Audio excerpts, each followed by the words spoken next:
श्री गुरुचरित्र कथासार अध्याय 10. वल्लभेश या नावाचा एक सदाचरणी ब्राह्मण होता, पण त्यानं वेदाध्ययन केलं नव्हतं. एका गावी तो राहत असे.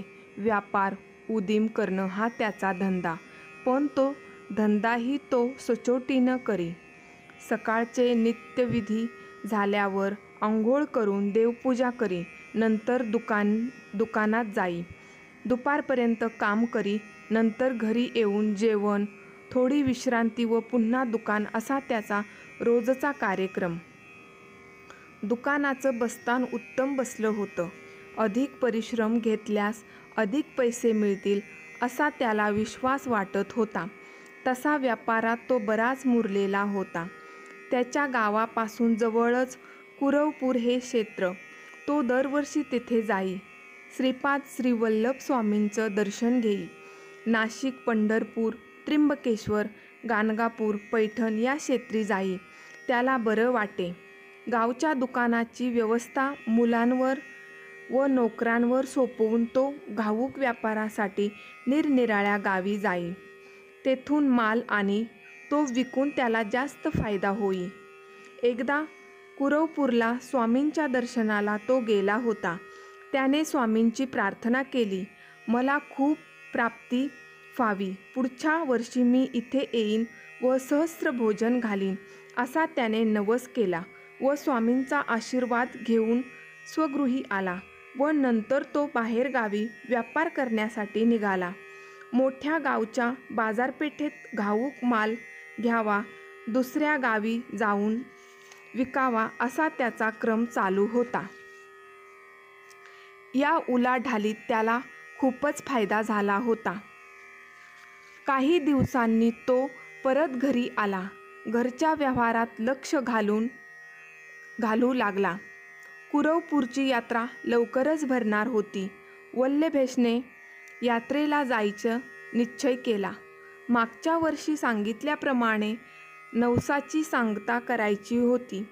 वल्लभेशाने कुरवपूरला जाण्यासाठी घर सोडलं. दिवसभर वाटचाल करावी व रात्री कुठेतरी थांबावं, असा त्याचा क्रम चालू होता. 1-2 दिवस वाटचाल केल्यावर कुरवपूरला जाणारेच 3 प्रवासी त्याला भेटले. त्या सर्वांचा पुढचा प्रवास गप्पा गोष्टीत सुरू झाला. त्या 3 प्रवाशांपैकी 2 लुच्चे होते, पण ते वल्लभेशाला कळलं नव्हतं. एके रात्री ते तिघेही एका धर्मशाळेत राहिले. मध्यरात्रीच्या सुमारास त्या 2 दुष्ट सहकाऱ्यांनी वल्लभेशला ठार मारले. त्याचं द्रव्य लुटलं. सकाळ होताच ते पुढे जाणार होते. आपल्या भक्तावरच्या संकटाची चाहूल श्रीपाद श्री वल्लभांना ताबडतोब कळली. ते त्या क्षणीच धर्मशाळेत अवतरले. त्या दृष्ट माणसांना त्यांनी ताबडतोब ओळखले व आपल्या हातच्या त्रिशूलाने त्यांना ठार मारले. वल्लभेश जमिनीवर पडला होता, शिर एका बाजूला व धड दुसऱ्या बाजूला. ते दृश्य पाहून स्वामी हळहळले. त्या 2 प्रवाशांपैकी तिसरा जागा झाला. त्याला यातलं काहीच प्रकार माहिती नव्हता. तोही हा प्रकार पाहून घाबरून गेला. स्वामींनी आपल्या जवळचं भस्म काढलं, शिर व धड एका ठिकाणी जोडलं व त्या देहावर भस्म टाकलं. तोंडाने मंत्र म्हटलं. आश्चर्य असं की तो मृतदेह हालचाल करू लागला. थोड्याच वेळात उठून बसला. समोर स्वामींना पाहून आदरानं त्यानं नमस्कार केला. क्षणार्धात स्वामी त्याच्या समोरून अदृश्य झाले होते.